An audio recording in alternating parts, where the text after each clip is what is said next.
Muchos salieron y con ellos todos sus ejércitos, mucha gente, como la arena que estaba a la orilla del mar en multitud, con muchísimos caballos y carros de guerra. Mas Jehová dijo a Josué: no tengas temor de ellos, porque mañana a esta hora yo entregaré a todos ellos muertos delante de Israel.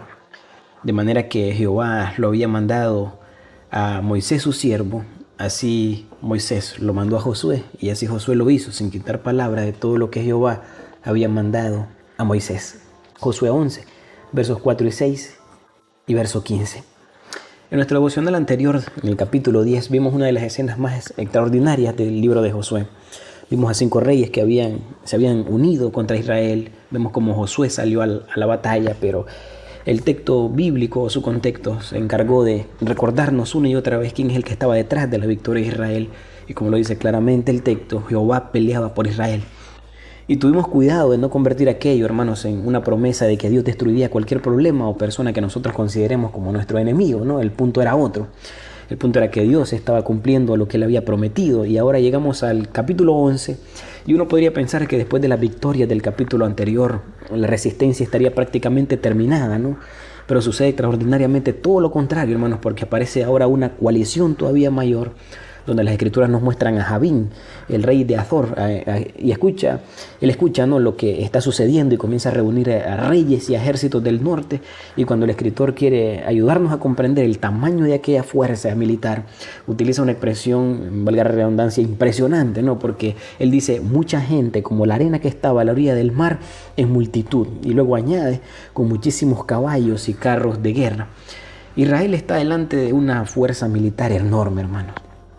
Y esta vez hay algo particularmente intimidante, porque añade que habían caballos y carros de guerra. En el mundo antiguo, hermanos, los carros representaban una enorme ventaja militar. Israel no contaba con esa clase de fuerza, claramente, y humanamente hablando, la comparación parecía desigual. Pero entonces Dios vuelve a decirle a Josué: no tengas temor de ellos. Y hemos escuchado estas palabras varias veces en el libro, y nuevamente debemos observar por qué Josué no debía temer.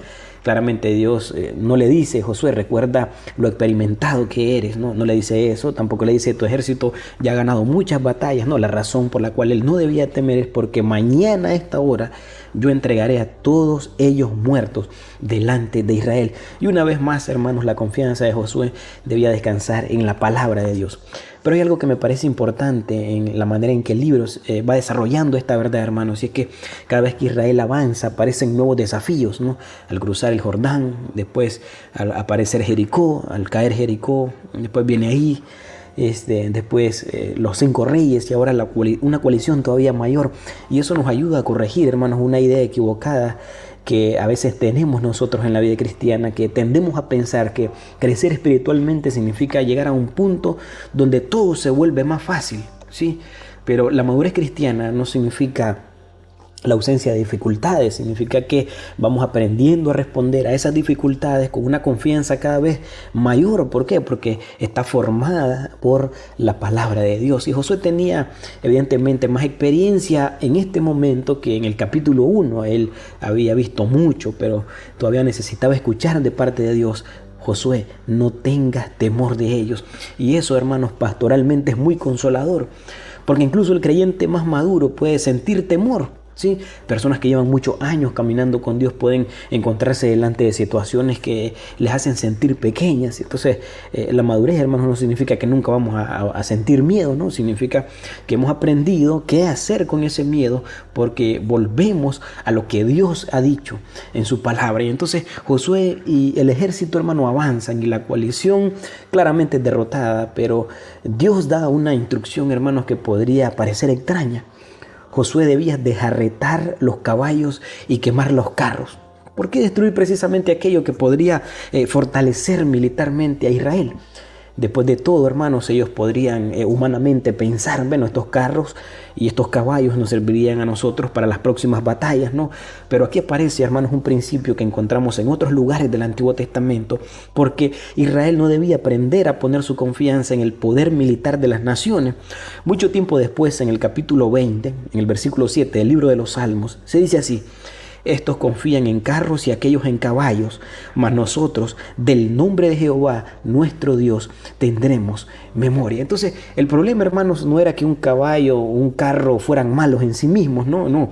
El problema era convertirlos en la fuente de seguridad del pueblo. Y Dios estaba enseñando a Israel, hermanos, que su confianza no puede descansar en aquello en lo que las naciones confían. Su confianza debía descansar en mí, en este caso, ¿verdad? En Dios. Eso es lo que el Señor les está enseñando.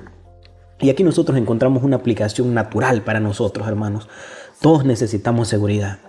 Y fácilmente nosotros comenzamos a buscarla en cosas buenas que terminan convirtiéndose en cosas últimas, ¿no? Como el dinero, el trabajo, qué sé yo, la capacidad, la experiencia, los contactos, los planes, ¿no?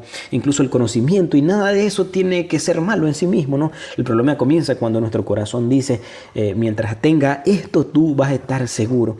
Pero la Escritura, hermanos, nos llama a recordar que nuestra seguridad final no está en lo que nosotros podemos acumular, controlar o prever, ¿no? Nuestra seguridad está en Dios. Pero hay una frase del capítulo 11 que quizás no llama tanto la atención como las grandes batallas, pero yo creo que es muy fundamental, hermanos, porque en el versículo 15 dice, así Josué hizo sin quitar palabra de todo lo que Jehová había mandado a Moisés. Eso es notable, hermanos, porque el capítulo podría haber elogiado, ¿no?, la estrategia de Josué, la valentía, su capacidad de dirigir al ejército, pero lo que destaca el texto, hermanos, es la obediencia de él. Josué hizo lo que Dios había mandado prácticamente.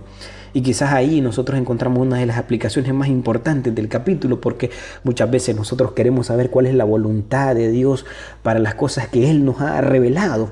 Y quizás nos preguntamos nosotros, ¿qué es lo que quiere el Señor para cosas que aún no nos ha revelado? ¿Cómo qué? ¿Qué sucederá mañana? ¿Cómo terminará esta situación que estoy pasando? ¿Qué hará Dios dentro de un año? Y mientras nos preocupamos por aquello que Dios no nos ha revelado, podemos, hermanos, descuidar aquello que sí nos ha dicho claramente. Dios nos ha dicho que perdonemos, Dios nos ha dicho que hablemos la verdad.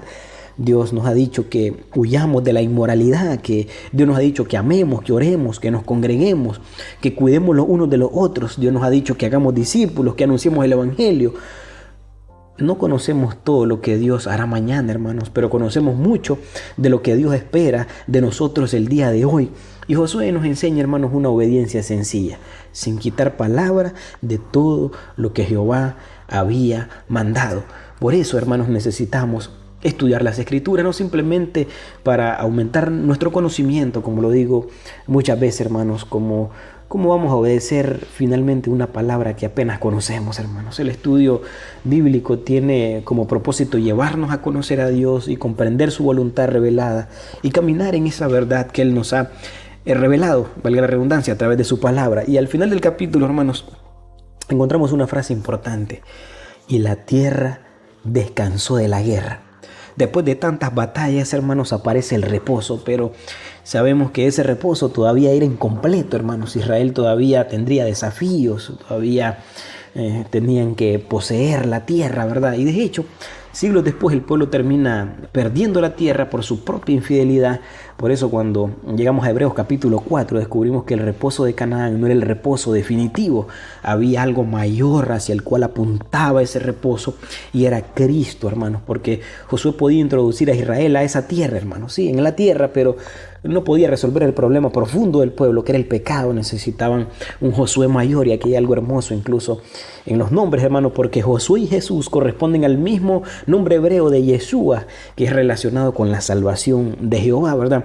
Entonces Josué llevó al pueblo hacia una herencia terrenal y Jesús conduce a su pueblo hacia una herencia mucho mayor, donde Josué venció enemigos humanos dentro de Canaán.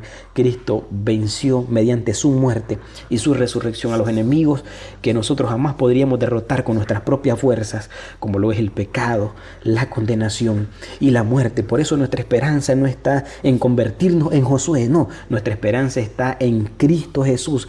Y esto también transforma, hermanos, nuestro evangelismo, ¿sí? Nuestra manera en que compartimos el mensaje de Dios, porque nosotros no salimos al mundo a conquistar personas, hermanos. No tratamos a quienes no creen como nuestros enemigos. El Nuevo Testamento nos manda algo completamente diferente. Le llevemos, dice, las buenas noticias o las buenas nuevas, porque nosotros también estuvimos separados de Dios y necesitados de la gracia y la misericordia del Señor, y no nos acercamos a alguien pensando que yo soy mejor que tú, no, nos acercamos como pecadores que han recibido esa gracia y que podemos decir hay salvación en Jesucristo, el Hijo de Dios.